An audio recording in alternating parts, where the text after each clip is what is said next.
കൂട്ടുകാരെ, പുറത്ത് നല്ല മഴ പെയ്യുന്ന ശബ്ദമാണ് നിങ്ങൾ കേൾക്കുന്നത്. അപ്പോൾ എനിക്കൊരു ചൂട് പൊതിച്ചോറ് കഴിക്കാനൊരു കൊതി. വാഴയില വെട്ടിയതൊന്നും ശരിയായില്ല.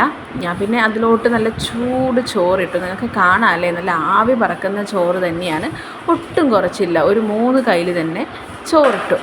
അതിനുശേഷം അതിലോട്ട് ഞാൻ തന്നെ ഉണ്ടാക്കിയെടുത്ത നല്ല കടുമാങ്ങ അച്ചാർ, മുളകും ഉപ്പും എണ്ണയും, റെസിപ്പി വേണമെങ്കിൽ നിങ്ങളൊന്ന് കമൻറ്റ് ചെയ്താൽ മതിയേ, എല്ലാം കൂടിയുള്ള കടുമാങ്ങ അച്ചാർ. പിന്നീട് ഒരു തേങ്ങച്ചമ്മന്തി ഒരു ഓരത്ത് വെച്ച് കൊടുത്തു. അതിനുശേഷം ബീൻസ് ഉപ്പേരിയാണ്. തോരനും മെഴുക്ക് പുരട്ടി എന്നെല്ലാം പല സ്ഥലങ്ങളിലും പറയും. അങ്ങനെ ബീൻസിൻ്റെ തോരൻ സൈഡിൽ വെച്ച് കൊടുത്തു.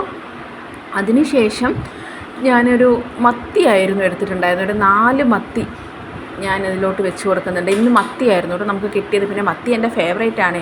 പിന്നെ മുട്ടയില്ലാതെ എന്ത് പൊതിച്ചോറല്ലേ.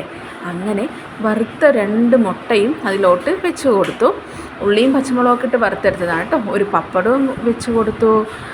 1 അല്ല 2 എണ്ണം വെച്ച് കൊടുത്തു. അതിനുശേഷം കറി, പരിപ്പ് കറിയായിരുന്നു ഉണ്ടായിരുന്നത്. സാമ്പാറൊക്കെ ഉണ്ടാക്കണമെന്ന് വിചാരിച്ചതാണ്, പക്ഷെ ഞാനിത് കറി സെപ്പറേറ്റ് ആട്ടോ എടുത്തത്. കാരണം കുറച്ച് നേരം കെട്ടി വെക്കുമ്പോൾ അത് കേട് വന്നാലോ എന്ന് കരുതിയിട്ടാണ്. അതിനുശേഷം നന്നായി കെട്ടി. ഞാൻ അത്ര എക്സ്പേർട്ടൊന്നും അല്ല കേട്ടോ പൊതി കെട്ടുന്നതിൽ. എന്നിട്ട് കഴിച്ചു.